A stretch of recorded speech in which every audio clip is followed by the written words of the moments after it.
So for years now, the Democratic Party has been really upping their game of fighting climate change, defeating the big bad oil companies who are so tearing our country apart, and of course, ending income inequality.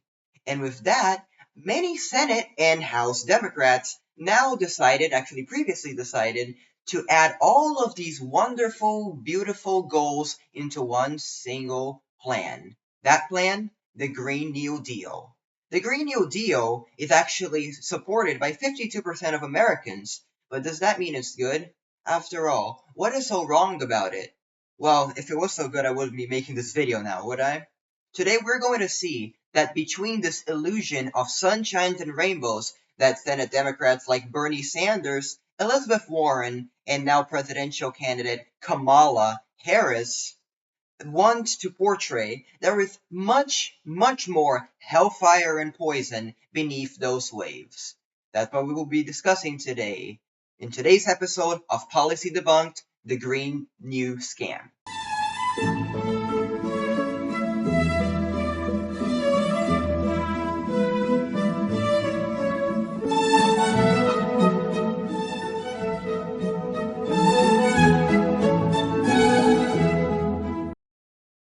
Before we start torching the Green New Deal with facts and logic, it is important to ask the following question.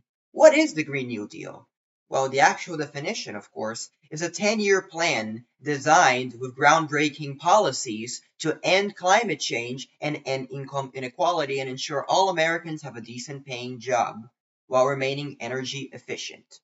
The actual definition, of course, would look more like something, a totally totalitarian and socialist plan to completely destroy the oil industry, completely destroy the American middle class, and of course, completely destroy private initiative.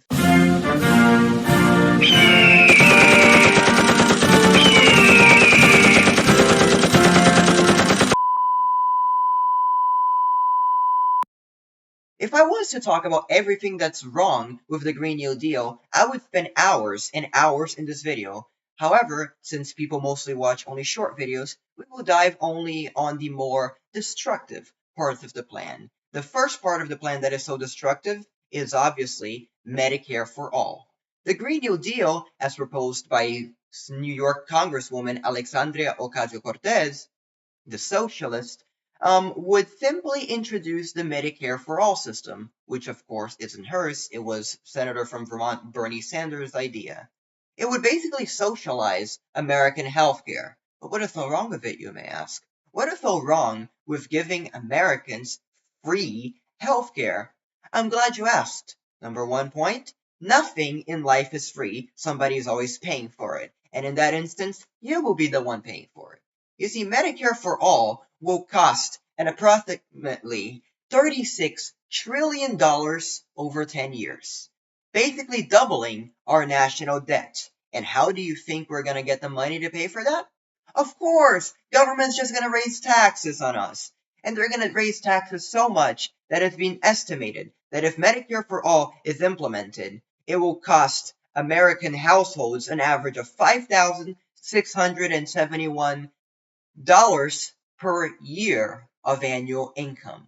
And not only that, when you socialize healthcare, you are completely ending the ability of the American worker to choose what plan to get. As a matter of fact, Barack Obama, before introducing the American Affordable Care Act, he said that people who did not want to quit their plan would be allowed to remain in their plan. That, of course, was a lie, because premium prices were risen so much that most people who had a premium insurance were not able to keep it. So, this would be disastrous for private initiative and for the American worker, who would be losing $5,600 a year for a plan that gives them a lower quality of care. If I was to remain talking about the problems of Medicare for All and socialized healthcare, I would spend the whole day talking, but let's remain this short. So, in conclusion, Medicare for All would cost $36 trillion over 10 years, $3.6 trillion a year. It would raise taxes to the extent where we would have to pay $5,671 per year, it would lower the quality of care and it would strip away of our ability to choose which plan to get from. That's very beautiful, isn't it? The second part of what's wrong with the Green New Deal is actually my least favorite one, and the one I find the most stupid of them all, which is universal basic income. Basically, universal basic income is when the government starts giving people who are unwilling to work handouts. For what? Nothing. Just receiving because you don't have money, pity you, so now here you go. Now, what is the problem with that, you may ask? What is so wrong with giving poor people free money that they didn't work for? Well, money has no value when you don't put any labor into it. When the government starts giving thousands, if not millions of people free handouts, which they didn't work for, that's going to come straight out of the national budget, which is being sustained by the American worker who paid taxes into the system. And when you start giving away money without any value of labor into it, something magical happens. That is inflation. Back in 2021, after President Joe Biden launched the American Rescue Plan, giving $2,000 of handouts for Americans to stay at home after the pandemic, actually during the pandemic, we saw a huge burst of inflation, reaching 9.1% in the middle of 2022. Now imagine that, but double.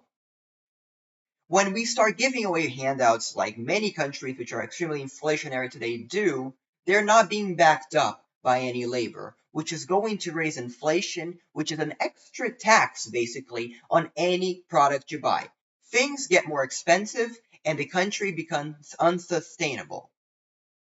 So the third and final reason on why the Green New Deal is such a destructive plan is actually the most destructive of them all, and well, their main priority, ending the climate crisis. How will they do that?